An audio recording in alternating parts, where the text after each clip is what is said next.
بسم اللہ الرحمن الرحیم۔ شروع اللہ کے نام سے جو بڑا مہربان نہایت رحم کرنے والا ہے۔ حضرت سلیمان علیہ السلام کے دور میں ایک شخص نے ایک خوبصورت پرندہ خریدا۔ وہ جب چہچہاتا تو نہایت دل فریب اور خوش مزاج آواز سے وہ شخص بہت مسرور ہوتا، گویا اس پرندے کی آواز بہت ہی سریلی اور پیاری تھی۔ ایک دن اچانک اس کے پنجرے کے پاس اس کے جیسا ایک اور پرندہ آیا اور اپنی زبان میں کچھ باتیں کیں اور چلا گیا۔ پنجرے میں موجود پرندہ بالکل خاموش ہو گیا، گویا ایسا ہو گیا جیسے وہ گونگا پرندہ ہے۔ اس کے مالک نے 2-3 دن انتظار کیا مگر پرندہ بالکل خاموش۔ وہ حضرت سلیمان علیہ السلام کی بارگاہ میں اس پرندے کو پنجرے سمیت لایا اور شکایت کی کہ یہ بہت مہنگا پرندہ خریدا تھا، اس کی آواز مجھے مسرور کرتی تھی مگر اب نہ جانے کیا ہوا کہ بولتا ہی نہیں۔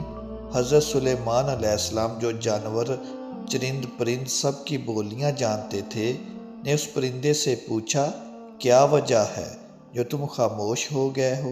وہ پرندہ عرض گزار ہوا، اے اللہ کے برحق نبی، یہ شخص سمجھتا ہے میں خوش ہو کر چہچہاتا ہوں مگر حقیقت یہ ہے کہ میں دیگر آزاد پرندوں کو دیکھ کر روتا ہوں کہ اے کاش میں بھی آزاد ہوتا تو کتنا اچھا ہوتا، مگر یہ میری زبان نہیں سمجھتا۔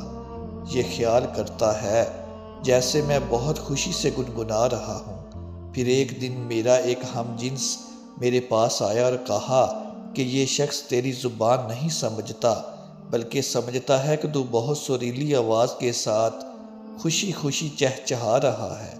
اگر تم اس کی قید سے آزاد ہونا چاہتے ہو تو رونا چھوڑ دو، بولنا اور فریاد کرنا بھی چھوڑ دو کہ اس پر تمہارے الفاظ اثر ہی نہیں کرتے، کیونکہ یہ تمہارے درد کو سمجھ ہی نہیں سکتا۔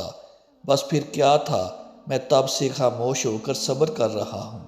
حضرت سلیمان علیہ السلام نے اس شخص سے کہا کہ پنجرہ کھول دو اور اس کو آزاد کر دو، کیونکہ اب یہ پنجرے میں کبھی نہیں بولے گا۔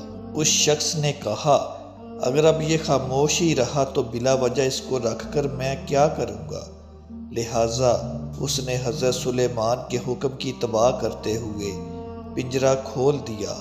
وہ پرندہ فوراً اڑ کر درخت کی شاخ پر بیٹھا اور اس شخص کو دیکھ کر کچھ چہچہا کر اڑ گیا۔ اس شخص نے حضرت سلیمان علیہ السلام سے عرض کی کہ یہ کیا کہہ کر گیا ہے؟ آپ علیہ السلام نے فرمایا کہ اس نے کہا کہ اگر تو بھی اپنے غم اور مصائب سے آزاد ہونا چاہتا ہے تو خاموش ہو جا اور صبر کر کہ کسی سے کچھ شکایت نہ کر، تو تجھے بھی ایک دن ان سارے غموں سے نجات مل جائے گی جو تو لوگوں کو سناتا رہتا ہے، مگر وہ بے احساس لوگ تیری زبان جانتے ہوئے بھی تیری بات نہیں سنتے۔